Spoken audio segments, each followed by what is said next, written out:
Mtazamaji wa Uondo TV, karibu. Hii ni Uondo Michezoni. Mimi naitwa Aidan Jeremiah. Taarifa mbalimbali za kimichezo ambazo zinapatikana ndani ya Uondo TV. Kikubwa ambacho na kushauri mtazamaji wa Uondo TV, usahau kusubscribe, lakini endelea kulike, kushare na kucomment ili kuweza kuwa mtu wetu wa kwanza kufuatilia matukio mbalimbali ya kimichezo na taarifa mbalimbali. Lakini story kubwa, namna ambavyo imeonekana kutrend kwenye mitandao ya kijamii na kuzungumzwa na watu wengi kwenye vijiwe vya kawa, ni story ambayo wekundu Msimbazi Simba baada ya kutinga hatua ya finali kwenye kombe la shirikisho barani Afrika, CAF Confederation League Cup. Ikumbukwe mchezo wa finali Simba Sports Club itacheza na RC Berkane kutokea Morocco. Lakini wadau pia wa soka, viongozi mbalimbali wamekuwa wanaposti taarifa mbalimbali kupitia mitandao yao ya kijamii, asasa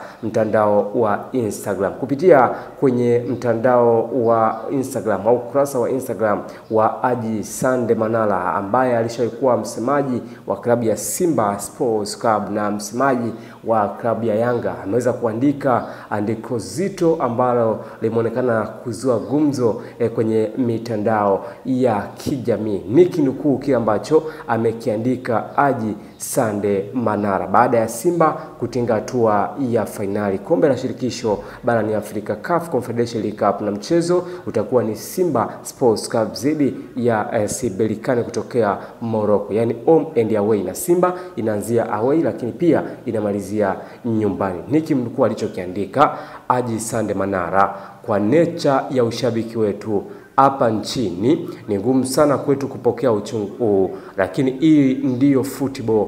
Jana kwetu, leo ni kwao, na wala sio mwisho wa dunia kwa wao kufika finali ya kombe la Ruza. Tujipange kwa Champions League ya msimu ujao na tukavuke malengo yetu. Haya ya kujinunisha ni kujitia stresi bila sababu. Waacheni watambe, na ndiyo raha ya utani wetu wa jadi. Yes, mtazamaji wa Uondo TV, hiyo ndiyo namna ambavyo ameweza kuandika kwenye mtandao wake wa kijamii, ukurasa wa Instagram Haji Sande Manara, juu ya kile kitu ambacho kimetokea. Lakini big story, namna ambavyo ameandika ni kwamba kombe la shirikisho Haji Sande Manara mwenyewe analiita kwamba the best loser. Hii sasa ndio story ambayo imeonekana kuzungumzwa kwenye mitandao ya kijamii na kuweza kuibua mijadala kwa kiasi hicho. Lakini to be honest, kwangu mimi, namna ambavyo naona, sidhani kama naweza nikamsupport kwenye engo kwamba ili kombe ni la loser, kwa sababu kombe la shirikisho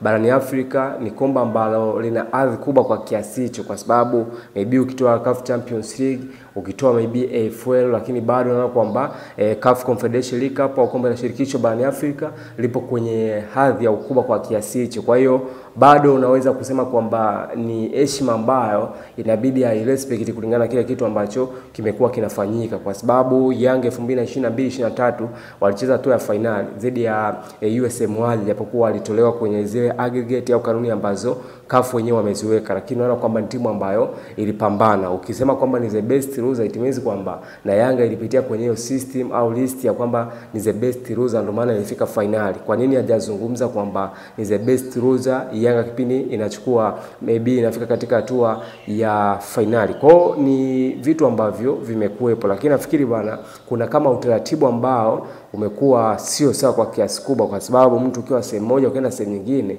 it means kuna vitu ambavyo unakuwa unavizungumza. Lakini in terms of performance, Simba pamoja na ni heshima kubwa ambayo ameifanya kwenye nchi ya Tanzania, kulingana na namna ambavyo imekuwa kwenye ile race au fomu ya kuweza kujua kitu gani ambacho inakifanya kwenye michuano ya kimataifa. Kwa hiyo Haji Sande Manara of course ni kama shabiki wa mpira, lakini kama mdau mkubwa wa mpira pia bado unaona kwamba yupo miongoni mwa watu ambao kwenye tasnia ya mpira wamefanya mambo makubwa. Sidhani kama alikuwa sahihi kuweza kusema kwamba CAF Confederation League Cup au kombe la shirikisho ni loser, lakini pia ameipongeza kwamba Yanga inawaza kwamba maybe michuano ya kimataifa ambayo ni CAF Champions League kuweza kuvuka yale malengo ambayo wanayo. Hii ni Uondo TV, Uondo Michezoni.